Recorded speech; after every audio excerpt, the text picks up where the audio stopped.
മറ്റൊരു വാർത്ത പത്തനംതിട്ടയിൽ നിന്നാണ് ഇപ്പോൾ വരുന്നത്. അടൂരിൽ വധൂവരന്മാർ സഞ്ചരിച്ച കാർ തടഞ്ഞു നിർത്തി മദ്യപ സംഘം. വരനെ ഉൾപ്പെടെ കയ്യേറ്റം ചെയ്തതായി പരാതി. വാഹനത്തിന് സൈഡ് കൊടുത്തതുമായി ബന്ധപ്പെട്ട തർക്കമാണ് ആക്രമണത്തിന് കാരണമെന്നാണ് പ്രാഥമികമായി ലഭിക്കുന്ന വിവരങ്ങൾ. ഷിജോ കുര്യൻ പത്തനംതിട്ടയിൽ നിന്ന് ചേരുന്നു കൂടുതൽ വിവരങ്ങളുമായി. ഷിജോ, ഇതെപ്പോഴാണ് ഈ സംഭവം നടന്നത്? എന്താണ് നമുക്ക് മനസ്സിലാക്കാൻ കഴിയുന്ന വിവരങ്ങൾ?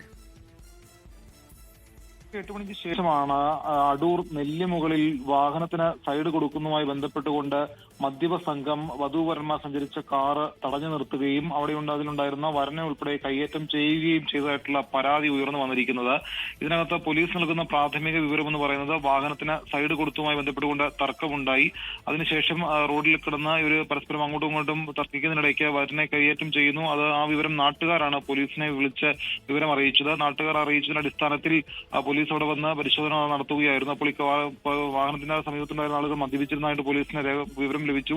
അതിന്റെ അടിസ്ഥാനത്തിലാണ് പോലീസ് സ്ഥലത്തെത്തിയത്. എന്തായാലും ഈ വാഹനം നിറഞ്ഞു നിർത്തിയ ആളുകളെ പോലീസ് സ്റ്റേഷനിലേക്ക് കൊണ്ടുപോയിട്ടുണ്ട്. എന്താണ് ഈ പ്രകോപനത്തിന് പിന്നിലെ കാരണം എന്നതിനെ കുറിച്ച് കൃത്യമായിട്ടുള്ള സൂചനകൾ ലഭിച്ചിട്ടില്ല. വാഹനത്തിന് സൈഡ് കൊടുത്തതാണെന്ന് പറയുമ്പോഴും ഇതിനകത്ത് എന്തെങ്കിലും മുൻവൈരാഗ്യമുണ്ടോ അല്ലെങ്കിൽ നേരത്തെ അറിയാവുന്ന ആളുകളാണോ, ഇങ്ങനെയുള്ള വിവരങ്ങൾ കൂടി പോലീസ് പരിശോധിക്കുന്നുണ്ട്. എന്തായാലും ഈ വാഹനത്തിലുണ്ടായിരുന്ന ആളുകൾ, അതായത് വധൂവരന്മാരും അടൂർ നെല്ലിമുകൾ സ്വദേശികൾ തന്നെയാണ്. ഈ കാർ തടഞ്ഞു നിർത്തിയ മദ്യപ സംഘവും നെല്ലിമുകളിലുള്ളതാണ്. അപ്പോൾ ആ സാധ്യതയൊക്കെ കണക്കിലെടുത്തുകൊണ്ടാണ് മുൻവൈരാഗ്യം അടക്കമുള്ള കാര്യങ്ങളിലേക്ക് പോലീസ് അന്വേഷണം നടത്തുന്നത്. എന്തായാലും ഈ കാർ തടഞ്ഞു നിർത്തിയ മദ്യപാനികളെ ഇപ്പോൾ പോലീസ് സ്റ്റേഷനിലേക്ക് കൊണ്ടുപോയിട്ടുണ്ട്. ശരി, ഷിജോ കുര്യനാണ് പത്തനംതിട്ടയിൽ വിശദാംശങ്ങൾ നൽകിയത്.